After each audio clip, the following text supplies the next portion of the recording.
ডেমোগ্ৰাফি change সেইটো এটা অত্যন্ত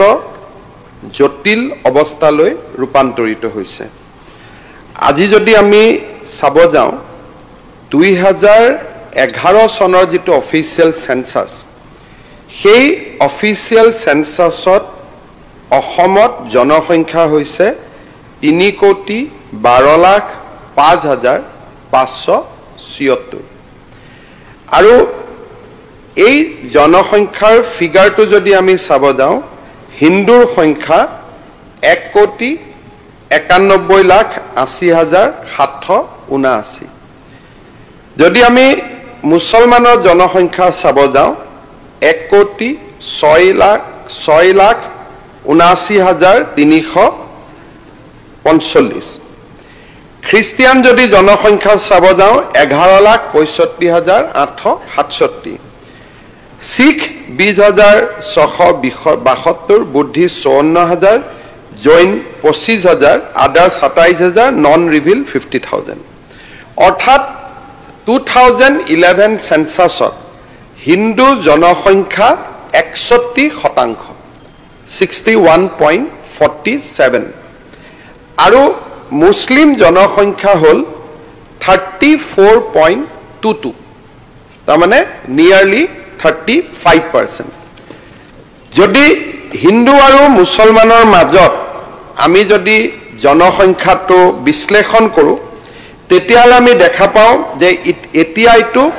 65-35 নহয় it is between 61 and 35 this is as per census of 2011 আৰু 2011 censusত যেতিয়া এইটো ফিগাৰ দেখা যায় তেতিয়ালে 2021 censusত এই ফিগাৰটো কেনেকুৱা হ'ব এই কথাটো আমি নিশ্চয় দেখা পাব পাৰো এতিয়া প্ৰথম কথাটো হল যে স্বাধীনতাৰ আৰম্ভণিতে মুসলিম পপুলেশন কিমান আছিল স্বাধীনতাৰ আৰম্ভণিতে আছিল মুসলিম পপুলেশন 22% আৰু 22% 1991 আছিল 24.68 1971 24.56 1991 28.43 2001 30.9 আৰু 2011 34.22 আটাইতকৈ সমসাময়িক সময়ত 1 পৰা 11 ভিতৰতে পপুলেশন আটাইতকৈ বাঢ়িছে I am quoting official census যেটো সময়ত কৈ আছে শিক্ষিত মানুহে সন্তান জন্ম দিয়া কমাইছে সেই পিৰিয়ডটোতে মুছলমান জনসংখ্যা আটাইতকৈ বেছি বৃদ্ধি হৈছে 2001 to 11 আৰু 11 to 2021 ৰ আমাৰ হাতত ডেটা নাই কিন্তু প্ৰত্যেক সেন্সাসত আমি দেখা পাই আছো যে 3 to 4% মুসলিম জনসংখ্যা বাঢ়ি বাঢ়ি গৈ আছে তাৰ ফলত কি হৈছে যে প্ৰত্যেকখন জিলাত ডেমোগ্ৰাফিটো শিফট হৈছে আজি অবিভক্ত গোৱালপাৰা জিলাখন যদি আমি একে বুলি ধৰি দওঁ ইনক্লুডিং কোকৰাঝাৰ অবিভক্ত কামৰূপ জিলাখন যদি একে বুলি ধৰি লওঁ নগাঁও মৰিগাঁও যদি দুইটা জনসংখ্যা একে বুলি ধৰি লওঁ মঙ্গলদৈ শোণিতপুৰ যদি একে বুলি ধৰি লওঁ লখিমপুৰ যদি একে বুলি ধৰি লওঁ আৰু বৰ্তমান ই গোলাঘাটলৈকে এক্সপান্ড হৈছে যেটো ডেমোগ্ৰাফিৰ পৰিৱৰ্তন ই 51 ৰ পৰা মই আজিৰ পৰিপ্ৰেক্ষিতত মই অলপমান বৰ্তমান অসমৰ পৰিবেশৰ প্ৰেক্ষাপটত এই বিষয়টো মই বহুত কব খোজা নাই আপোনালোকে মোক মনত পেলাই দিছে মই অসমৰ মুখ্যমন্ত্ৰী মোৰো বহুতখিনি দায়িত্ব থাকে কিন্তু নামনি অসমত ডেমোগ্ৰাফি ইমানে স্পিডত পৰিৱৰ্তন হৈছে যে তাক ই এটা অভাৱনীয় হিউম্যান ডিজাস্টাৰলৈকে ৰূপান্তৰ হ'বৰ কাৰণে গৈ আছে মাটি গৈছে অধিকাৰ গৈছে আৰু আপোনালোকে নিজে চাব যে যিবোৰ গাঁৱৰ নাম শুদ্ধ হিন্দু গাঁৱৰ নাম সেই গাঁওবিলাকত এটা হিন্দু মানুহ নাই শুদ্ধ হিন্দু গাঁও হাজোৰ কলিতাকুছিত এতিয়া কলিতা নাই মানে এসময়তো তাত কলিতা আছিলে নহলেতো গাঁওখনৰ নাম কলিতাকুছি হ'বই নোৱাৰে আৰু ডেমোগ্ৰাফি চেঞ্জ আমি ভবাতকৈ মই এখন ডকুমেন্ট উলাই আছো পাৰ পুলিং বুথত হোৱা ডেমোগ্ৰাফিৰ পৰিৱৰ্তন যেটো কোনোবা এদিন বিধানসভাত মই অধ্যক্ষ মহোদয়ক অনুৰোধ কৰিম সেইখন পুলিং বুথত স্কুলো হ'ল এখন পুলিং বুথত হস্পিটালো হ'ল কিন্তু সেই পুলিং বুথটো হিন্দু আৰু মুছলমান ৰেচিঅটো ডেমোগ্ৰাফিক্যালি ব্যাপক গতিত খলনি হৈছে স্যাৰ মই আপোনাক অসুবিধা নকৰো স্যাৰ ইন্টাৰফেয়াৰ নকৰো খালি মাননীয় আপুনি যদি আপোনাক ইন্টাৰফেয়াৰ নকৰো sir please don't disturb reply chairman Ali আপোনাৰ মাননীয় অধ্যক্ষ চেয়াৰম্যান আলী মাননীয় অধ্যক্ষ মহোদয় মই কেতিয়াও ব্যৱহাৰটো কোনো সদস্যৰ প্ৰতি বেয়া নকৰো মই এটা ভাবি চিন্তি কৈ থাকো আপুনি যদি মাজত সোমাই দিয়ে নেক্সট লাইনটো মই পাহৰি যাম এতিয়া মোৰ ফ্লোটো আপুনি ভাঙি দিলে সো এটো ডিজাইন বুলি কম না এটো নেচাৰেল বুলি কম এটা ষড়যন্ত্ৰ হ'ব পাৰে প্লিজ নাই সক আপুনি সক আপুনি সিনিয়ৰ মেম্বাৰ আপুনি এজন ইন্ডিপেন্ডেন্ট মেম্বাৰ 2 মিনিট সময় আপুনি পাব লাগে আমি আপোনাক দিগদাৰ নকৰাকৈ আমি আপোনাক কব সুযোগ দিছো কৈছে ইয়াৰ পিছত প্ৰত্যেকটো কথাতে থিয় হৈ থকাৰ কি প্ৰয়োজন আছে নাই প্লিজ অধ্যক্ষ মহোদয় আপোনাক 10 মিনিট দিলে আপুনি 10 মিনিট কব মোৰ ইয়াতে একো নাই মইতো হাউস চলোৱা নাই এতিয়া যেটো সাধাৰণতে যেটো দলিল দিয়া হয় যে এডুকেশন নাই কাৰণে আমাৰ হোৱা নাই যিখন জাগাত হস্পিটাল হৈছে যিখন জাগাত স্কুল হৈছে যিখন জাগাত বিভিন্ন ধৰণৰ সৰকাৰি ৰাস্তা হৈছে ইলেক্ট্ৰিসিটি হৈছে পাৰ পুলিং বুথ ওয়াইজ আমি যেটো data উলাইছো Hindu Muslim ratio in 2011 Hindu Muslim ratio in 2021 আৰু Hindu Muslim projected ratio in 2031 as per the population আৰু এই ধৰণে আপোনালোকে চাব যে ইয়াত তিনিটা ক্ৰিয়া কৰি আছে এটা হৈছে বাৰ্থ এণ্ড ডেথ যে মুছলিমৰ জনসংখ্যা বেছি হিন্দুৰ পলায়ন মই এটা ডাঙৰ কথা এটা আজি কৈছো পিছত আমি ইলাবোৰেট কৰিম হিন্দুৰ পলায়ন and please এনেকা ডিস্টাৰ্ব নামনি অসম আৰু মধ্য অসমৰ পৰা হিন্দুৰ পলায়ন অকল জন্মই অকল ডেমোগ্ৰাফি চেঞ্জৰ ৰিজন নহয় জন্ম আৰু মৃত্যুক বাদ দিও হিন্দুৰ পলায়ন এটা বহুত ডাঙৰ সমস্যা হৈ পৰিছে demography in district please chairman Ali ডাঙৰীয়া আপুনি 40 ঘৰ I will compel to suspend you যেতিয়া 40 ঘৰ মানুহৰ কথা কয় নহয় প্লিজ মেইনটেইন দ্য ডেকোৰাম যেতিয়া আপোনালোকে 40 ঘৰ মানুহৰ কথা কয় তেতিয়া তাত দুখ লগাটো তাৰ পৰা আৰম্ভ হৈ যায় নহয় যে 40 ঘৰে আছে নে গৈ তাতে দুখটো তাৰ পৰা আৰম্ভ লাগি যায় তো মনত শোকটো তাৰ পৰা আৰম্ভ হৈ যায় এতিয়া ইয়াত কি হয় পলায়ন বিলাক কেনেকে হয় তাৰ ওপৰতো যোৱা 3.5 বছৰত মই একেবাৰে মাইক্ৰো লেভেলত মই বিশ্লেষণ কৰিছো কেনেকে তাক ইনষ্টিগেট কৰা হয় ক্ৰাইমৰ লগত যেতিয়া আপোনালোকে যেটা ডিসকাশন কৰিব আজি সময় বেয়া কাৰণে মই বহুত কথা কব খোজা নাই ক্ৰাইম আৰু আপুনি বন্ধ কৰিলে ভাল হয় প্লিজ একদম অখিল গগৈ ডাঙৰীয়া কিমান হিন্দু মুছলিম কৰিব অখিল গগৈ আপুনি কোন বন্ধ কৰিব লুঙ্গিখন পিন্ধি লওক প্লিজ অখিল গগৈ ডাঙৰীয়া it is not the way আপুনি বাস্তৱ লুঙ্গিখন পিন্ধি লওক লুঙ্গিখন প্লিজ মাননীয় মহোদয় মাননীয় হিন্দু মুছলমানে আপুনি লোকৰ শপত খুৱাইছিলে কথা নাই শপত খুৱাইছিলে মাননীয় অধ্যক্ষ মহোদয় অসমত হিন্দু মুছলমানতকৈ ডাঙৰ বাৰ্নিং টপিক একোৱেই নাই একোৱেই নাই যুদ্ধখন লগাই এক কৰিব এখন পিন্ধি লওক লগাব লাগিব প্লিজ প্লিজ প্লিজ আপুনি মই কলো যে হিন্দু আৰু মুছলমানৰ মাজত অসমত ডিবেট এটা হ'বই লাগিব আৰে আপোনাৰ কি হয় আপুনি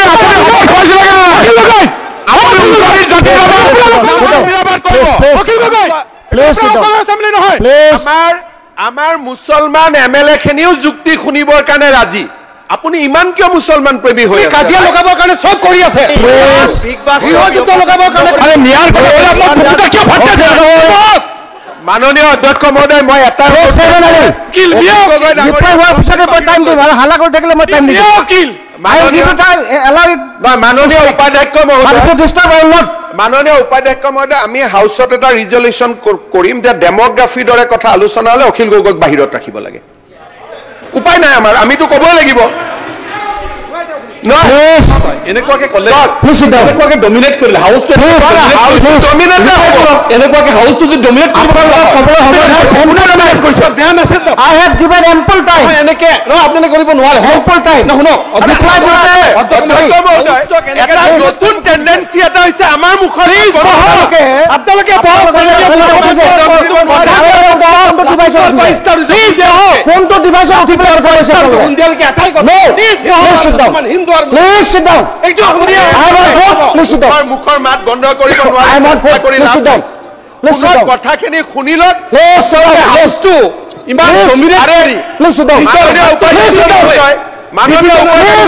যেতিয়া তেওঁলোকে ভুল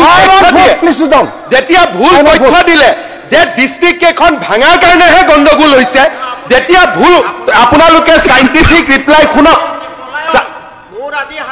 Chairman Ali Dagoria, please. হোৱা নাই আচ্ছা Please. Chairman Ali Dagoria. Let the honorable chief minister complete his speech. অধ্যক্ষ মুখ্যমন্ত্ৰী ডাঙৰীয়াক স্পীচটো শেষ কৰিব দিয়ক তেওঁ ৰিপ্লাই টো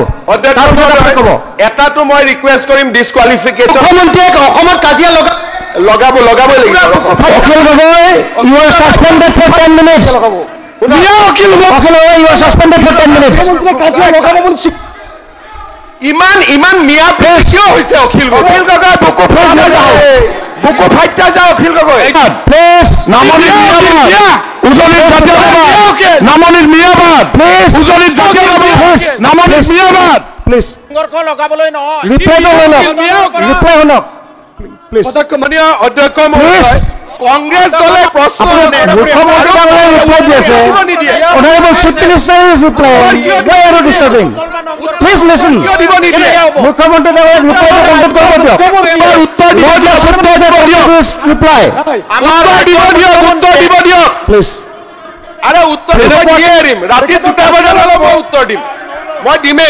মই দিমেই উত্তৰ ৰাতি 2টা বজাত উত্তৰ দিম হিন্দু মুছলমানৰ কি কৰে কৰিব মই বহি আছো 2টা বজাত আপোনালোকে কি কৰিছে মই একো শুনা নাই মই কি কৈছো আপোনালোকে প্লিজ শব্দ উপাধ্যক্ষ ডাঙৰীয়া আপুনি অখিল গগৈ ডাঙৰীয়া কোলাই দিলে ইপিনে সাংঘাতিক বিজেপি মিয়া বুলি গালি দিছে অধ্যক্ষ মহোদয় বিজয় মালা মহোদয় প্লিজ সিট ডাউন মিয়াটো কি দিয়া শব্দ নেকি সন্মানীয় শব্দ সন্মানীয় শব্দ বুলি গালি দিছে সন্মানীয় শব্দ প্লিজ এই মিয়াৰ ওপৰত আগতে ডিবেট হৈছে এবাৰ এইটো ওপৰত ডিবেট হৈছে প্লিজ সিট ডাউন মানে মিয়াটোতো মিয়া শব্দৰ ওপৰত বিধান ওপৰত ডিবেট হৈছে please sit down chairman Ali ডাঙৰীয়াই নিজে মিয়াৰ ওপৰত বক্তব্য দিছিলে কিয় ফাইটা যায় আপুনি এইটো কোন ভাল পাই বুলি কৈছিলে বহক প্লিজ মিয়া বুলি ক'লে বুকু ফাইটা যায় মাননীয় অধ্যক্ষ মহোদয় প্লিজ আপোনালোকে মুখ্যমন্ত্ৰীৰ উত্তৰ শুনিব নোখোজে তে ডিবেট নকৰিব তে আপোনালোকে ডিবেটটো কিয় কৰিলে মইতো খুজি লোৱা নাই আপোনালোকে ডিবেটত কিয় কৰিলে ভুল কথা কিয় ক'লে ইয়াতে আপোনালোকে ভুল কথা কিয় ক'লে 40 ঘৰ মানুহৰ কথা ক'ব আহে 40 ঘৰ মানুহৰ কথা ক'ব আহে বৰপেটাত শংকৰদেৱ মাধৱদেৱ থকা জেগাখিনিত 40 জন অসমীয়া আছে আৰু সেইটো আপোনালোকে ক'ব খোজে মুখ খুলি নল'ব দেই মুখ খুলি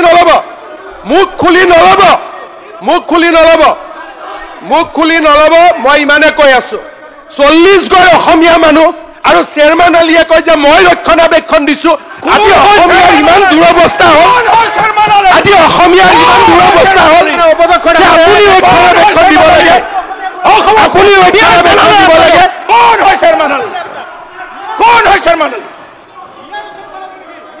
আপোনালোকৰ মানুহৰ তাতে যিমান হিন্দু খেদিলে মানুহখিনিক লৈ আহক মই কৈ আছো শুনি যাওক ক'ব কিয় নিদিয়ে ডাটাটো আপোনালোকে বহিলেহে মই ক'ব পাৰো আপোনালোকে যদি নবহে মই ক'ৰ পৰা ক'ম আপোনালোকক মই ক'লো নে নাই যে পুলিং বুথ ৱাইজ আৰে মই আপোনালোকক ক'লো নাই যে মই পুলিং বুথ ৱাইজ ডাটা দিব গৈ আছো মই দি আছো আপোনালোকে এটা শুনি লওক মুখ্যমন্ত্ৰী ডাঙৰীয়া ৰিপ্লাই শুনক তাৰপিছত কিবা ক'বলগীয়া আছে যদি ক'ব যদি আপোনালোকে ৰিপ্লাই নুশুনে তেনে বিতৰ্ক ক'বলগীয়া আছে আই উইল গিভ টাইম কিয় কৰে যদি মোৰ ৰিপ্লাই শুনিব ভয় শুনক চেয়াৰমেন আলী ডাঙৰীয়া আকৌ কৈছো অধ্যক্ষ মহোদয় চেয়াৰমেন আলীটো ইয়াতে গেষ্ট এপিয়াৰেঞ্চ হৈ আছে মই ৰিকুৱেষ্ট কৰিম ডিছকুৱালিফিকেশ্যন পিটিশ্যনখন সোনকালে ডিছপ'জ কৰি দিয়ক লেঠা মৰি গ'ল বহক মোক ধমকি নিদিব দেই আচ্ছা মোক ধমকি দিয়াৰ প্ৰেক্টিচ নকৰিব চেয়াৰমেন আলী ডাঙৰীয়া ৰিকুৱেষ্ট না আপুনি সৰকাৰ না ঘাটকা গতিকে আপুনি বেছি কথা নকয় বহি থাকক আপোনাৰ মিয়া মুছলমানেও নামানে আপুনি ঘৰ কাও না ঘাট কাও নহয় মাননীয় অধ্যক্ষ মহোদয় হাউচ চলাব লাগে I am repeatedly requesting you I will give you time আপোনালোকে কিয় কৰে এই প্ৰশ্নটো যেতিয়া আপোনালোকে মূল উত্তৰ শুনিব সাহস নকৰে আনে কিয় প্ৰশ্নটো ডিবেটটো নামিলে হ'ল মই মনে মনে বহি থাকিম আপোনালোকে প্ৰশ্নটো আনে কিয় কমলেশ পুৰকাষ্টটো আপোনালোকৰ মানুহ প্লিজ মোৰ মানুহ নহয় এনেকৈ উঠি পেলাই নকয় নহয় কথাবিলাক there is no system no rule that you can stand up উপাধ্যক্ষ মহোদয় যোৱাবাৰ এই প্ৰশ্নটো আনিছে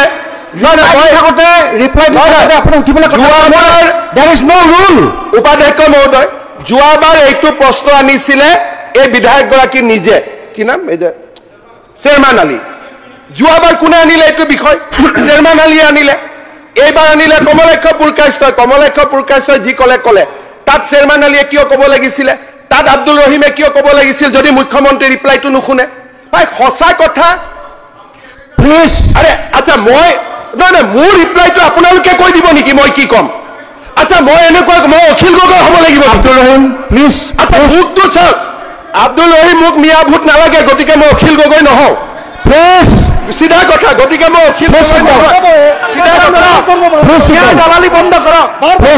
মই সঁচা কথা ক'ম আৰু মই ভাল কথা ক'ম আপোনালোকে যদি মোৰ কথাটো শুনক আপোনালোকে যদি মোৰ কথাখিনি শেষলৈকে শুনে তাত এটাও সাম্প্ৰদায়িকতা নাপায় যদি মোৰ কথাখিনি শেষলৈকে শুনিব খোজে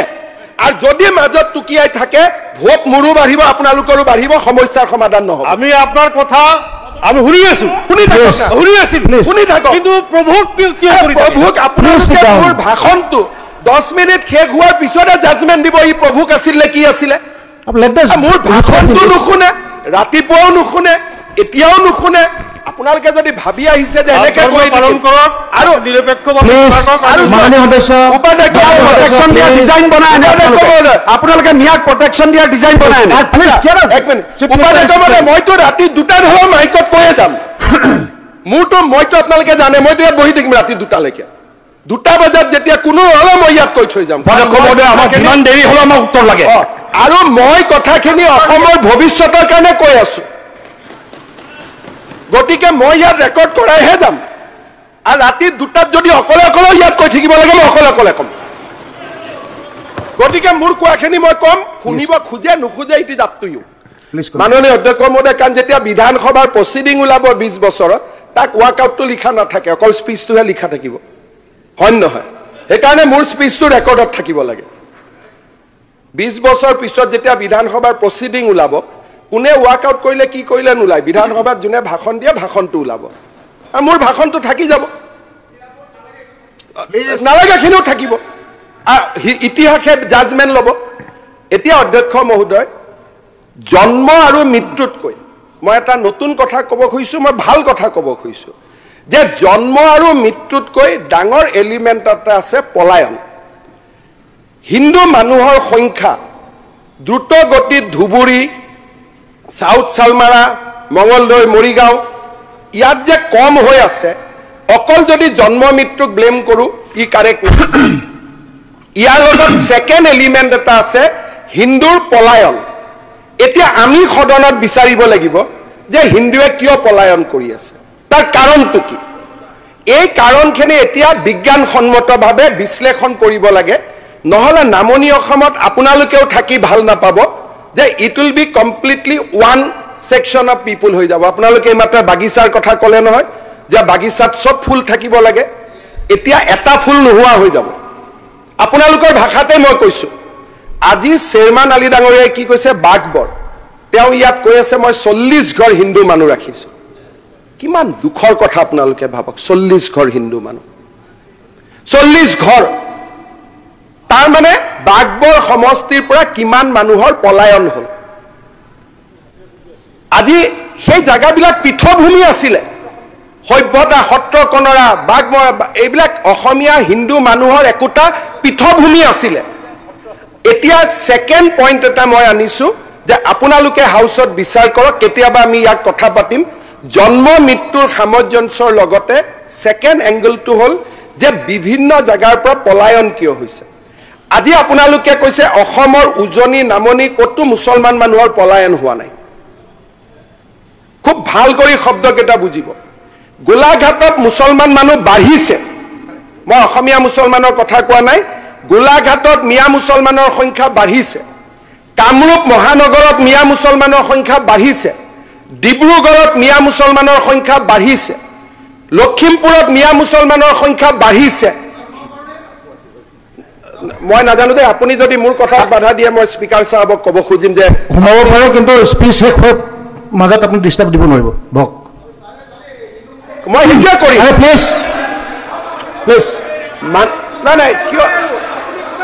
আৰে এটাও সিট আপুনি নাপায় গ্যাৰান্টি থাকক এইটো ৰাজনীতি মই কৰি পাইছো ইয়াত এটাও সিট আপোনাৰ নামত নাই লিখা ৰাখক ইয়াত যিমানে কক এটাই নিদিয়ে ভোট এইটো গ্যাৰান্টি থাকক কংগ্ৰেছে যদি দয়া কৰি কবাত এটা সিট দিয়ে দিলে আৰু মই নাজানো ইমান তেল মাৰিব গৈ লাভ নাই এতিয়া আপোনালোকে সাইন্টিফিক্যালি চাওক যে অসমৰ কোনো এটা জায়গাৰ পৰা মুছলমান মানুহৰ পলায়ন হোৱা নাই হিন্দু মেজৰিটি এৰিয়াটো মুছলমানৰ সংখ্যা বাঢ়িছে প্লিজ অখিলৰ ইউ সাসপেন্ডেড ফৰ আনাৰ হাফ এন আৱাৰ অখিলৰ মিয়া বুলি ক'লে বুকুটা ফাটা যায় অকল হিন্দু মুছলমান you suspended for half an hour যায় আপোনাৰ বুকু ফাটা যায় মিয়া বুলি ক'লে বুকুটা ফাটা যায় সিট এটাও নিদিয়ে কংগ্ৰেছে আপুনি আপোনাৰ বুকু ফাটা যায় নামনিত মিয়া বা অখিল গগৈ আচ্ছা এতিয়া মই ক'ব খুজিছো কি খুব সাইন্টিফিক কথা এটা ক'ব খুজিছো আপোনালোকে নিজে বিচাৰ কৰিব অসমত হিন্দু মানুহ যে সাম্প্ৰদায়িকতাবাদী নহয় আপোনালোকে কৈ আছে না আজি উজনিৰ পৰা কাবাক খেদিছে কিবা কৰিছে এতিয়া না মোৰটো বাৰু বাদ দিয়ক মই এটা ডেষ্টিনি লাইন এটা লৈছো এতিয়া কথাটো হল যে হিন্দু মানুহৰ জায়গাত মুছলমান মানুহৰ সংখ্যা বাঢ়িছে আৰু মুছলমান মানুহৰ জায়গাত হিন্দুৰ সংখ্যা কমিছে এতিয়া এই কথাটো কোনে বিচাৰ কৰিব মুছলমান নেতাসকলে বিচাৰ কৰিব লাগিব যে হিন্দুৱে যে আমাক আদৰি লৈ আছে আমি তেওঁলোকক কিয় আদৰি ল'ব পৰা নাই আজি সকলো সমষ্টিত চাওক এই হাউসত যিমান বিধায়ক আছে সকলোৰে ভোটাৰ লিষ্ট বিলাক চাওক 2001তকৈ 11ত মুছলমান বাঢ়িছে 11তকৈ 21ত মুছলমান বাঢ়িছে আৰু এজন মুছলমানকো কোনো অত্যাচাৰ কৰা নাই হিন্দু অত্যাচাৰ কৰা বুলি কোনো প্ৰমাণ আছে মই কৈ আছো আছে মই কৈ আছো অত্যাচাৰ দি আছো আপোনাৰ কিবা কথা ৱাজেদা মই দি আছো প্ৰমাণে দিম একদম নিদিয়াকৈ নাথাকো এতিয়া আপোনালোকে এখন হাউস কমিটি কৰিব নেকি যে অসমত মই একদম সমাধানৰ ৰাস্তাত গৈ আছো যে এখন আমি এই হাউস কমিটি কৰিব পাৰো নেকি তে মুছলমান অধ্যুষিত অঞ্চলত হিন্দু কমিছে হিন্দু অধ্যুষিত অঞ্চলত মুছলমান বাঢ়িছে এটা আপোনালোকে ক'ব ডাটা ক'ত আজি মই নিদিও অহা বিধানসভাত মই পুলিং বুথ ওয়াইজ আপোনালোকক ডাটা দিম মই ষ্টাডিটো অলৰেডি কৰি লৈছো এতিয়া যদি আমাৰ মুছলমান বিধায়কসকলে আপোনালোক নেতা ৰাজনীতিৰ নেতা সমাজে আপোনালোকক মানে আপোনালোকে যদি অলপ বিশ্লেষণ কৰে যে এটো কিয় হৈছে ই ভৱিষ্যত অসমৰ কাৰণে বেয়া নহব জানো যদি আপোনালোকে মানুহখিনিক অভয় দিয়াব পাৰে বিশ্বাস দিয়াব পাৰে এই পৰিবেশটো পৰিৱৰ্তন হ'ব মই একদম পজিটিভ কথা ক'ব ইয়াত উঠিছো নিগেটিভ মোৰ ইচ্ছা নাই যেনেকে আমাৰ হিন্দু বিধায়কখিনিয়ে মুছলমান মানুহখিনিক সংৰক্ষণ দি আছে, মুছলমান মানুহখিনিয়ে হিন্দু মানুহক সংৰক্ষণ দিব পাৰিবনে নাই? এতিয়া আপোনালোকক মই ডেটা দিম, ৱাজেদাৰ নিজৰ সমষ্টিৰ ডাটা দিম যে 20 বছৰত হিন্দু মানুহ কেনেকৈ কমি গ'ল। সংৰক্ষণ দিবৰ কাৰণে কেইটামান হাৰ্ড কাম কৰিব লাগিব। আজি মই কাম কেইটা নকওঁ, এটা দুটা সৰু সৰু, কিন্তু আজি ক'লে আপোনালোকৰ মনটো দুখ লাগিব, সেইকাৰণে মই আজি কথাকেইটা নকওঁ। কাৰণ আমাৰ হিন্দু মানুহ পলায়নৰ কেইটামান কাৰণ আছে। নামঘৰত যায় মানুহ, যেতিয়া দেখে যে ইয়াত নামঘৰ চলাব পৰা অৱস্থা নাই, মানুহখিনি উঠি গুচি আহে, মানুহখিনিক ধৰ্ম শৰণ দি থাকে। গতিকে মই নেক্সট ডিবেটত মই ক'ম যে কোন কেইটা কথাৰ কাৰণে হিন্দু মানুহ ওলাই ওলাই আহি আছে। কাৰণ এইখন অসমত পাৰ্চেণ্টেজ যিয়েই নহওক কিয়, যেতিয়া এদিন এই ধৰণৰ ডেমোগ্ৰাফি চেঞ্জ হ'ব, মানুহৰ উত্তেজিত বাঢ়িব আৰু মানুহে অসম আন্দোলনৰ দৰে এটা পৰিৱেশ দেখা পাব। আৰু এবাৰ সেই পৰিৱেশটো ৰক্ষা কৰাৰ দায়িত্ব আজি আমাৰ হাউচখনৰ। হাউচখনে যদি চিন্তা কৰে যে আমি আৰু এজনো হিন্দু মানুহ বৰপেটাৰ পৰা পলায়ন হ'ব নিদিওঁ, ধুবুৰীৰ পৰা এজনো হিন্দু মানুহ পলায়ন হ'ব নিদিওঁ, তেতিয়া দেখিব অসমত পৰিৱেশবিলাক নিজে নিজে হিমন্ত বিশ্ব শৰ্মাই হিন্দু মুছলমানৰ কথা কোৱাৰ প্ৰয়োজনে নাই। দ্বিতীয়, ছোৱালী হিন্দুৰ হওক মুছলমানৰ হওক মাৰ এক প্ৰতিবিম্ব। শিক্ষাৰ কথা নাই, যদি মুছলমান বিধায়কসকলে নেতাসকলে লাগি যায় নহয় যে 18 বছৰৰ তলত বিয়া নিদিবি, এটাও বিয়া হ'ব নোৱাৰে। কিন্তু মই কোনো এজন মুছলমান বিধায়কৰ, আপোনালোকৰ মই ফেচবুক খুব চাওঁ, আপোনালোকে যেতিয়া পাব্লিক মিটিং কৰে, আৰে ভাই আপুনিতো মহান ব্যক্তি, আপুনি থাকক, আপোনাৰ লগততো মই আছিলোৱেই, এওঁলোকহে নাই আপোনালোকৰ লগত, নহ'লেতো এতিয়ালৈকে MLA হৈ থাকিব নোৱাৰে। মইতো আপোনাৰ লগত আছোৱেই, আপুনি মোৰ লগত কিয় খজুৱাই থাকে? মই কওঁ লিডাৰ অফ অপজিশ্যনে সদায় খবৰ লয়, পিটিশ্যন কেতিয়া ডিছপোজ হ'ব, মইতো আছোৱেই আপোনাৰ লগত। গতিকে আপুনি আপোনাৰ বন্দুক মাৰি আছে, শত্ৰুক সমৰ্থন কৰি আছে, গতিকে থক, ঠিক আছে। গতিকে আপোনাৰ লগত মোৰ কোনো দুশ্মনী নাই, আপুনি এনে কৰি আছে। মই ফেচবুকত আপোনালোকৰ মিটিংবিলাক শুনো, ৰাতি মই 2-3 বজাত লগাই শুনো। মই খুব আশা কৰোঁ চেয়াৰমেন আলী ডাঙৰীয়া, প্লিজ। চেয়াৰমেন আলী ডাঙৰীয়াৰ কথাটো মই কোৱা নাই, মই ক'লো নে আপুনিতো আমাৰ পাৰ্টিতে আছে। প্লিজ চেয়াৰমেন আলী ডাঙৰীয়া, ৰ'ব প্লিজ,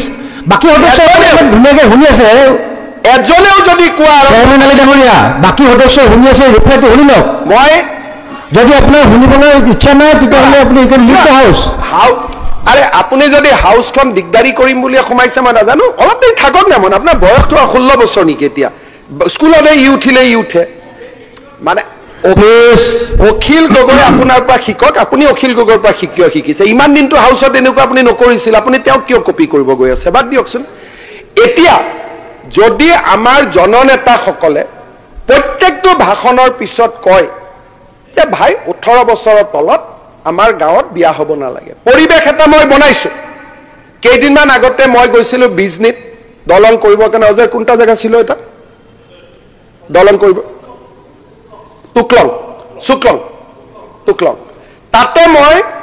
মুছলমান মানুহখিনিক লগ কৰিলো, ভাই কাবাৰ আজিকালি বিয়া হয় নেকি? বোলে নাই, আগে আমি জানছিল না আইনে ওটা বাধা আছে, এখন আপনি আমাকে বলে দিলাম আইনে বাধা আছে, এখন আমি কাকো শাদী বিয়া করতে দিয়ে না। কিন্তু মইতো আজিহে কলো, আপোনালোকে যদি মিটিং বিলাকত সদায় কৈ থাকিলেতেন যে ভাই চাহ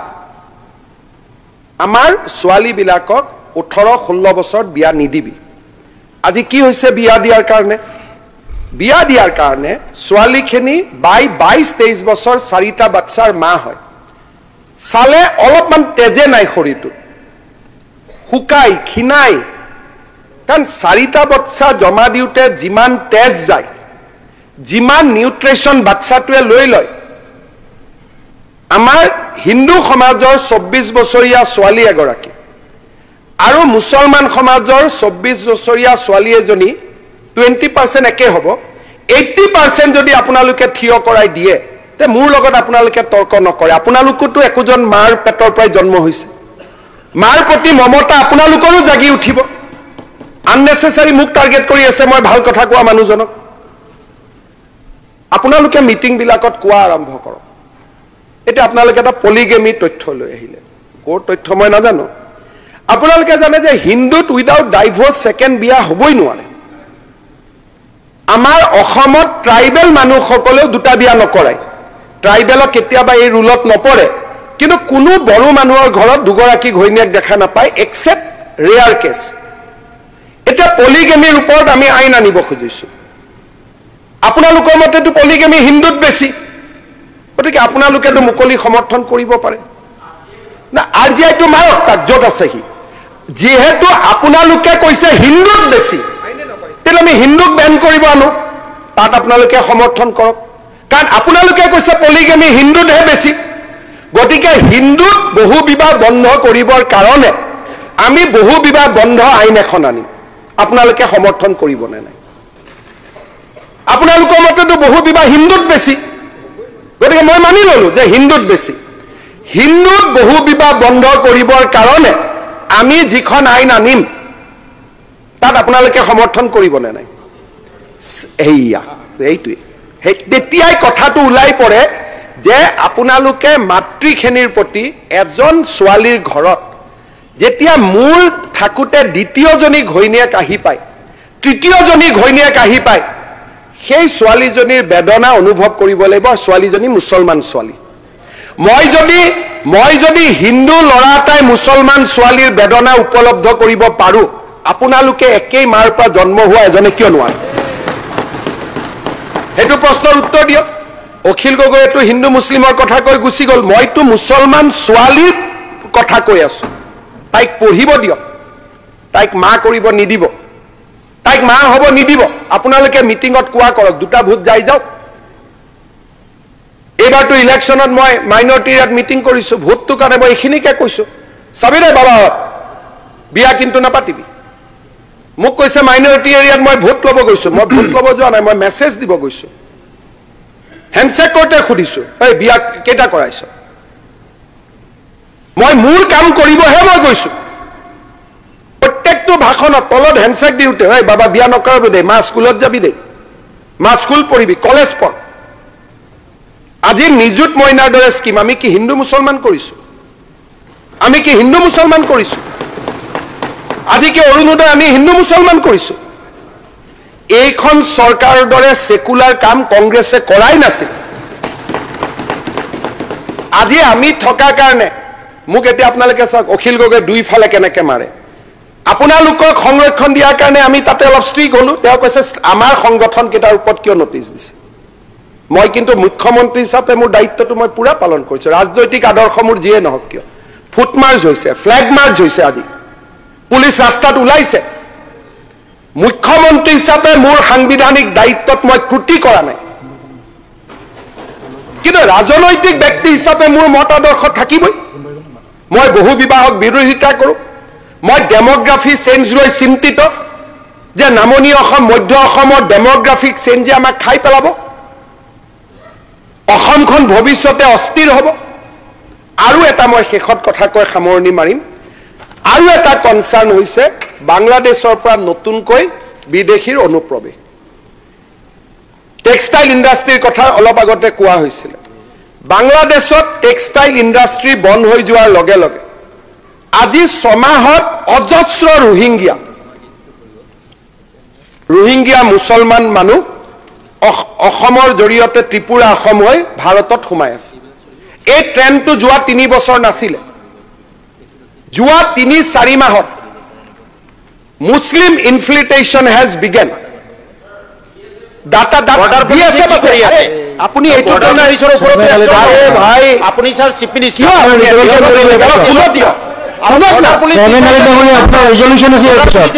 যদি বিএসএফ নাথাকিলে এনে খবৰটো মই কেনেকে গম পাওঁ বিএসএফ এৰেষ্ট কৰাৰ কাৰণে মই গম পাওঁ বিএসএফ আৰু অসম পুলিচে একশন লোৱাৰ কাৰণেহে মই গম পালো যদি মই তো আন্দাজত কোৱা কথা নহয় আপোনালোকে মোক খুদিলে নাম কম বয়স কম বাংলাদেশৰ এড্ৰেছ কম কিহৰ কাৰণে মই লগত এটো কৈছো মই কলো নহয় চিন্তাৰ বিষয় কিহৰ কাৰণে এনেকুৱা পৃথিৱীত কোনো টেকনলজি নাই যে 800 কিলোমিটাৰত এনেকে পুলিচ থাকিব কাৰণটো মই কৈছো যে বাংলাদেশত টেক্সটাইল ইণ্ডাষ্ট্ৰী বন্ধ হৈ যোৱাৰ পিছত সাডেনলি আমি কি কৰিব লাগে ৰখাৰ আমি ব্যৱস্থা কৰিব লাগিব, আমি কৰিম আৰু আমি কৰি আছো। পুছবেক ডেইলি কৰি আছো। অসম এৰেষ্ট কৰাই নহয়, এৰেষ্ট কৰিলে ইয়াত থাকি যাব ন, এইকাৰণে মই পুছবেক কৰি আছো। এৰেষ্ট কৰিলে থাকি যাব, আকৌ উকিল আহি যাব, সেইকাৰণে আকৌ আমাৰ হোটেলত আমিয়ে খুৱাব লাগিব। গতিকে আমি তেওঁলোকক পুছবেক কৰি আছো। আৰু যোৱা 4 মাহত যথেষ্ট ৰোহিংগীয়া মুছলিমক আমি পুছবেক কৰিছো, যিটো অসমৰ মিডিয়ায়ো মই কি কাৰণে নাজানো, মই টুইটত দি থকাৰ পিছতো বা বিধানসভাতো এই বিষয়ে কোনো প্ৰশ্ন উঠা নাই। আমি এই সিচুৱেশ্যনটোৰ প্ৰতি আমি একদম নিৰ্বিকাৰ হৈ গৈছো। মই ফটো দিছো যে আজি 4জনী মানুহক খেদিলো, 5টা মানুহক খেদি পঠিয়ালো, বিধানসভাত এটা প্ৰশ্ন নাই। আমিও চব শুই গৈছো, নিৰুদ্বেগ হৈ গৈছো। আৰু এই নিৰুদ্বেগ হৈ যোৱা অসমখনক কবাত বিবেকটো জাগ্ৰত কৰাৰ কাম অসমৰ মুখ্যমন্ত্ৰীজনে কৰিব লাগিব। এইটো মোৰ সাংবিধানিক দায়িত্ব। মই সদনক আহ্বান জনাম, মুছলিম ৰেজিষ্ট্ৰেশ্যনে হওক, পলিগেমি বন্ধৰ বিৰুদ্ধে আমি অনা আইনে হওক, চাইল্ড মেৰেজৰ বিৰুদ্ধে অনা আইন আপোনালোকে আমাক মুকলিভাৱে সমৰ্থন কৰক। দ্বিতীয়তে, নিজৰ নিজৰ যেনেকে হিন্দু MLA খিনিক মই আহ্বান জনাম যে আপোনালোকৰ সমষ্টিৰ মুছলমান মানুহখিনিক আপোনালোকে সংৰক্ষণ কৰক, মই মুছলমান বিধায়কসকলক আহ্বান জনাম আপোনালোকৰ সমষ্টিৰ হিন্দু মানুহখিনিক আপোনালোকে সংৰক্ষণ কৰক। সংৰক্ষণ কেনেকে কৰিব লাগে, দুটা বুদ্ধি মই ষ্ট্ৰেইটৱে কম। ক্ৰাইমৰ ভয়ত মানুহ নপলায়,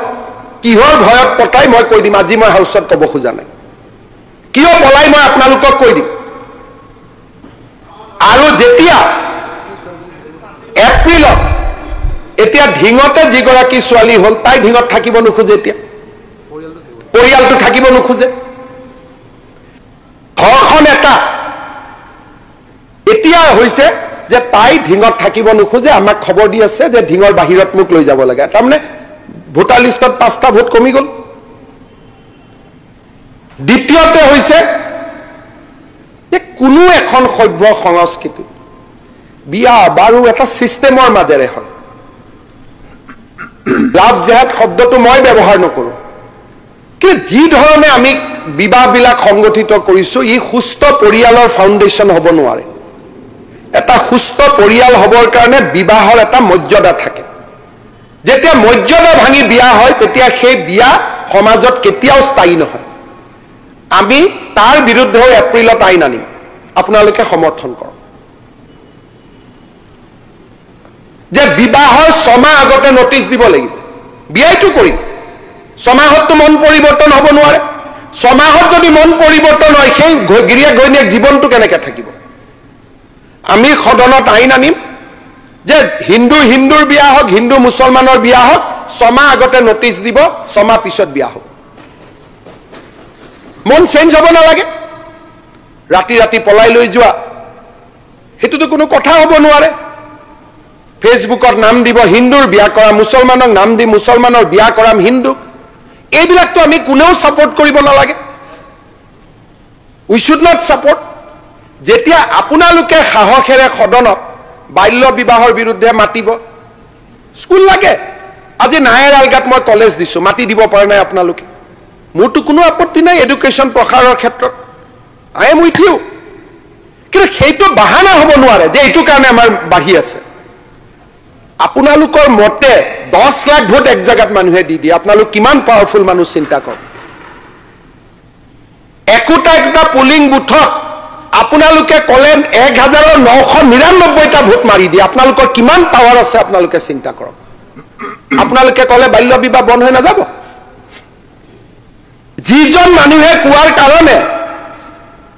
যে এই জায়গাত এক চিম্বলতে ভোট দে, সব পোৱা নোপোৱাৰ কথা সব পাহৰি যায়, এক জায়গাতে ভোট দি দিয়ে।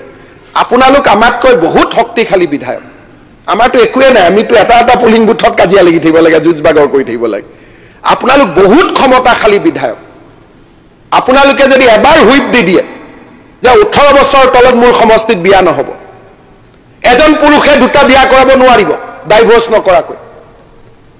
কোনো হিন্দু ছোৱালীক পলুৱাই নানিবি, ঘৰত গৈ হাত মাঙি লৈ আহ, আপত্তি নাই। হিন্দুৱে মুছলমানক বিয়া কৰাব, মুছলমানে হিন্দুক বিয়া কৰাব। কৰবাত যদি নামঘৰ আছে, হিন্দুৰ নিষিদ্ধ বস্তু ব্যৱহাৰ নকৰিবি, আৰু কৰবাত যদি মুছলমান আছে আমিও মুছলমানৰ নিষিদ্ধ বস্তু ব্যৱহাৰ নকৰো 10টা কোড অফ কণ্ডাক্ট হৈ গলেই হিন্দু মুছলমান কৰাৰ প্ৰয়োজনে নোহোৱা হৈ যায় কিন্তু যেতিয়ালৈকে এইবোৰ নকৰিম আমাৰ মনৰ দুখ বিলাকটো আমি কবাতটো ক'ব লাগিব না আমাৰ মনৰ ক্ষোভ বিলাকটো কবাত ক'ব লাগিব হেবিলাক আপোনালোকে শুনিব লাগিব যদি আপোনালোকে মনৰ দুখ আৰু ক্ষোভ বিলাক আমাৰ নুশুনে তেলে কেনেকৈ অসমখন হ'ব আকৌ বড়োলেণ্ডৰ দৰে ৰায়তে হ'ব তেতিয়া বিধানসভাত আমি কোৱা কৰিছো মানুহৰ পুঞ্জীভূত ক্ষোভ বিলাক আমি কওঁ কাৰণে এতিয়া অসমত গণ্ডগোল নাই অখিল গগৈ ডাঙৰীয়াই কৈছে মই হিন্দু মুছলমান লগাই আছো মোৰ দিনত হিন্দু মুছলমানৰ সাম্প্ৰদায়িক সংঘৰ্ষ অসমত হোৱা নাই হৈছে যদি কংগ্ৰেছৰ দিনতে হৈছে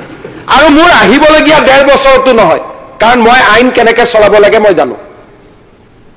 মোৰ দিনত নহয় কিন্তু মুখৰ মাত যদি বন্ধ কৰি দিয়ে সংঘৰ্ষ হ'ব ডেমক্ৰেসিৰ আটাইতকৈ ডাঙৰ কথাটো হ'ল যে কথা ক লাগিলে আমি নামানো তোৰ কথা সেইকাৰণে আপোনালোকে কথা কওঁতে মই এবাৰো উঠা নাই মই শুনি আছো অখিল গগৈ হ'ল মাৰ্কসিষ্ট কমিউনিষ্ট ফেসিষ্ট তেওঁ কথা কব বন্ধ কৰাটো তেওঁলোকৰ অৰিজিনেল আৰ্ট হয় কিন্তু আমাৰ কথাটো নহয় ভাই কথা ক না কথা কোৱাত কি আপত্তি আছে বেয়া কথা শুন ভাল কথা শুন বাস্তৱে ডিবেটৰ দ্বাৰা ওলাব কমলাক্ষ পুৰকায়স্থ ডাঙৰীয়াক মই ধন্যবাদ জনাইছো Demography change is real, migration is real. এপ্ৰিলৰ বিধানসভাত যদি পৰিবেশ ভাল থাকে প্ৰত্যেকটো পুলিং বুথত যোৱা তিনিটা দশকত কেনেকৈ জনগাঁথনিৰ পৰিৱৰ্তন হৈছে পাৰ পুলিং বুথ মই আপোনালোকক দিম তেতিয়া আপোনালোকে গম পাব ডেমোগ্ৰাফি পৰিৱৰ্তন সঁচা নে মিছা এইখন অসম হয় কিছুমান কথা আমি বাদ দিব নোৱাৰো জানো আজি ইয়াতে গো ভক্ষ নিবাৰণী কানুন আছে যে মন্দিৰৰ 5 কিলোমিটাৰত হ'ব নোৱাৰে আজি সব জায়গাতে ইন্ডিকেটিভ হোটেল নামটো এনেকে সাইনবোৰ্ডত লিখে তাৰমানে বুজি পাই ইয়াত এইটো মাংস পোৱা যায় মই নাজানো এইটো কথা হোম মিনিষ্টাৰ হয় মইতো জানো কিন্তু মই তাতে কিয় ধাগা বোলা নাই আজিলৈকে কিয় মই এটা কনসিলিয়েশন বিচাৰি আছো 10 বছৰ আগতে অসমত আৰবিক নামত হোটেল নাছিল এখন হোটেলো নাছিল মই এখন গুৱাহাটীতে ডাঙৰ হৈছো হেদায়তপুৰত মুছলমান মানুহৰ ঘৰত খায়ে মই ডাঙৰ হৈছো এতিয়া আৰবিক নামৰ হোটেলবোৰ কিয় ইন্ডিকেশন নহয় জানো ইয়াত কি পোৱা যায় ৰিকনসিলিয়েশন হ'ব লাগিব সমাজৰ মাজত কথা পাতিব লাগিব কথা দাবালে নহব তেতিয়া সংঘৰ্ষ হৈয়ে থাকিব কথা যেতিয়া পাতিম যোৱা কালি মই বৰাক ভেলিত মই গৈ আছো কৰিমগঞ্জৰ পৰা শিলচৰলৈকে আহমেদিয়া হোটেল আৰু সন্মুখত অলপ আগত 200 মিটাৰ দূৰত মন্দিৰ হোৱাট ইজ দ্যাট ইন্ডিকেশন এটা আপোনালোকে যদি কয় না ইয়াত কিবা নিবিচাৰে তেলে বুজি লব যে মোৰো অসমৰ হোম মিনিষ্টাৰ কৰবাত যদি অবৈধ মদ বিক্ৰী হৈ আছে মই এটো গম পাম অবৈধ মাংস বিক্ৰী হৈ থাকিলে মই এটো গম পাম গতিকে ব্লেমটো বাদ দিয়ক এইটোৱে সমস্যাৰ সমাধান নকৰে বহিলে কথা পাতিলে সমাধান ওলাব আৰু আপোনালোকে মনটো খুলি লওক ভাৰতবৰ্ষত সনাতন হিন্দু মানুহৰ লগত যুঁজ কৰি পেলাই আমি ইয়াত থাকাৰ কথাটো নাহে সংঘাতে হৈ থাকিব আৰু আমাৰ মানুহখিনি আপোনালোকৰ পৰা দূৰত নহয় একটা সমষ্টিৰ এজন বিধায়কক আঙুলি টুৱাই কক যে আপোনালোকৰ পৰা মুছলিম মানুহ পলাই আহিছে একজনক আঙুলি টুৱাক আমাৰ তাতে সাম্প্ৰদায়িক সম্প্ৰীতিৰ উদাহৰণ আমি সদায় দেখুৱাই আহিছো আৰু আমি দেখুৱাই থাকিম অলপ এতিয়া আপোনালোকে দেখুৱাৰ সময় আহিলে কাৰণ you are one of the largest community in Assam now আগৰ দৰে পৰিৱেশ নাই আগতে যেতিয়া 10-11% আছিলে বাদ দিয়ক কাৰণ আমি লিড লওঁ কিন্তু এতিয়া অবিভক্ত গোৱালপাৰা বুলি কওক অবিভক্ত কামৰূপ বুলি কওক অবিভক্ত দৰং বুলি কওক অবিভক্ত ধুবুৰী বুলি কওক আপোনালোক লিডিং কমিউনিটি আৰু এজনো হিন্দু মানুহ সেই জায়গাটোৰ পৰা পলায়ন কৰাটোৱে আপোনালোকৰ ওপৰত প্ৰশ্নবোধক চিন আনি দিয়ে ৰাখি থক মানুহখিনি এইখিনি কথা ক'লে মানুহ কমিউনিয়েল নহয় আৰু মোৰ খুব পেশনেট এপিল মোৰ দিনত কতো সাম্প্ৰদায়িক সংঘৰ্ষ নহয় কাৰণ ল will tech its own course আমি কতো মই হোম মিনিষ্টাৰ হিচাপে মোৰ দায়িত্বত মই কতো পিছ হুকি নিদিওঁ আজি শিৱসাগৰত যোৱা 2 দিন ধৰি যিমান পুলিচ গৈছে একশন লৈছে একে একশন যদি কোকৰাঝাৰ আৰু ওদালগুৰিত ললেহেঁতেন কেতিয়াও ৰায়তে নহলহেঁতেন কংগ্ৰেছৰ দিনত আমি বহুত strict when it comes to law and order কিন্তু লাঠি আৰু গুলি দিটোৰ মানুহৰ ক্ষোভ আৰু আবেগকটো দবাই ৰাখিব নোৱাৰে মানুহৰ মনত যি ক্ষোভ আছে বেদনা আছে সত্ৰ হেৰুৱাৰ বেদনা মাটি হেৰুৱাৰ বেদনা হে বেদনাখিনি আপোনালোকে কেনেকৈ ধুই দিব মোৰ মাত বন্ধ কৰি ধুৱাব নেকি মইতো এটা মাত আৰু মইতো আজি হাউচতে কৈছো মই যি ধৰণে কৈ আছো কিমান দিন মইও লাষ্টিং কৰিম কোনেও নাজানে কোন ফালৰ পৰা মোৰ ফালে টিকা আহিব that's the record that's the history আৰু মই নিজক তেনেকৈ প্ৰস্তুত কৰিয়ে লৈছো যে মই সঁচা কথাখিনি কম and without malice মই কাকো এভিকশন কৰিব খোজা নাই শৰিয়া আইন বন্ধ কৰিব খোজা নাই Islam is one of the great religion কোনো মোৰ ৰিলিজনৰ এগেইনষ্টত একো নাই আৰু মই কেতিয়াও কাৰো বিপক্ষে কথা নকওঁ কেতিয়াও মই শব্দ ব্যৱহাৰ নকৰো কিন্তু সঁচা কথাটো যে মই হিন্দু মানুহৰ জায়গাত এই কামখিনি নকৰিব ছোৱালীজনীক এনেকে পলুৱাই লৈ নাযাব মাক বাপেকৰ পৰা খুজি লৈ যাওক সেইখিনি কথা কোৱাটো অপৰাধ হ'ব নোৱাৰে ভাই ফৰেষ্টৰ কাজিৰঙাত নুসুমাব সেইখিনি অপৰাধ হ'ব নোৱাৰে জনজাতীয় লোকৰ জায়গাত নাযাব সেইটো অপৰাধ হ'ব নোৱাৰে সেইখিনি মুখ্যমন্ত্ৰী হিচাপে মোৰ কোৱাটো দায়িত্ব পিছত আজি মই বহুত নকওঁ কেতিয়াবা আপোনালোকেও মনৰ কথাখিনি কওক আপোনালোকৰ মনতো ক্ষোভ থাকিব পাৰে এপ্ৰিল মে মাহত এখন ভাল হাউস হওক মানুহক ক'ব লাগিব লাগিলে উইদাউট কেমেৰা হওক উইদাউট মাইক হওক উইদাউট ফেচবুক লাইভ হওক আপোনালোকৰো আমাৰ ওপৰত ক্ষোভ থাকিব পাৰে আপোনালোকে আপোনালোকৰ কথাখিনি কওক আমিও আমাৰ কথাখিনি কওঁ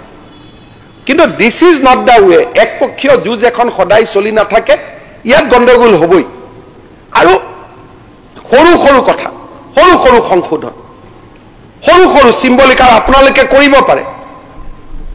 তাকে নকৰি প্ৰভুক কৈ দিব ইলেকশ্যনৰ কাৰণে কৈছে ভোটৰ কাৰণে কৈছে আৰে আমি 96 সিট লৈ থৈ দিছো ইলেকশ্যনৰ কথা আমাক চিন্তা কৰিব লাগে নেকি আমাৰতো এইটো কোনো টেনশ্যন এইটো চিন্তা কৰিবলগীয়া নাই we are not under crisis মইতো ইলেকশ্যনৰ বাহিৰত গৈ কথা কৈ আছো চৰকাৰটো মানুহে কৈয়ে দিছে ভোটে দি এইটো বদলাব খুজিলে ইমান আৰু হিমালয় ভাঙা ইমান সহজ নহয় এইটো যি আছে আছে পলিটিক্সটো ডাঙৰ কথা নহয় কিন্তু বিজেপি ট্ৰেক ৰেকৰ্ড চাব 14 চনৰ পৰা সোণোৱাল চৰকাৰ 3.5 বছৰ মূৰ চৰকাৰ এটাও ৰায়ত হোৱা নাই ৰায়ত যদি হৈছে কেৱল মাত্ৰ অসমত কংগ্ৰেছ চৰকাৰৰ দিনত হৈছে আৰু কাৰো দিনত হোৱা নাই ৰায়ত সংখ্যালঘুক যদি নিৰাপত্তা দিয়াত কোনোবা দল ব্যৰ্থ হৈছে সেইটো অকল কংগ্ৰেছ দল ব্যৰ্থ হৈছে আৰু কোনো দল ব্যৰ্থ এজিপি দিনতো ৰায়ত হোৱা নাই জনতা পাৰ্টিৰ দিনতো ৰায়ত হোৱা নাই মই ৰেকৰ্ড চাইছো এজিপি দিনতো ৰায়ত হোৱা নাই জনতা পাৰ্টিৰ দিনতো ৰায়ত হোৱা নাই বিজেপি দিনতো ৰায়ত হোৱা নাই গতিকে যাৰ নিজৰ শৰীৰত মলিনতাৰে ভৰি আছে তেওঁ বেলেগক ক'ব নালাগে যে আপোনালোকে হিন্দু মুছলমান কৰিব হিন্দু মুছলমান issue is a real issue we need to debate we need to resolve যেতিয়া জনজাতীয় অজনজাতীয় হৈছিল অসমত that was a real issue আমি কথা পাতিলো আমাৰ আগৰ নেতাসকলে কথা পাতিলে 6 শিডিউল আহিল বিটিচি আহিল কাৰ্বি আলং আহিল কথা পতাৰ কাৰণে আজি সমস্যা নোহোৱা হৈ গ'ল আজি জনজাতীয় আৰু অজনজাতীয় মানুহখিনিৰ সমাধান কেনেকৈ হ'ল বিকজ উই ষ্টাৰ্টেড ডায়লগ যে আমি কথা পাতিম যেতিয়া হিন্দু আৰু মুছলমান অসমীয়া মুছলমান মানুহখিনিৰ লগতো কোনো ইছ্যু নাই অধিবাসী মুছলমান আৰু হিন্দু মানুহখিনিৰ মাজত যেতিয়া সংবাদ হ'ব সমস্যাৰ সমাধান হ'ব আৰু সংবাদ নকৰাক আমি ব এনেকৈ থাকিলে এইটো নহ'ব এইটো বাঢ়ি যাব আজিলৈ ইমান পিছত মই কম ধন্যবাদ 1 মিনিট বহকচোন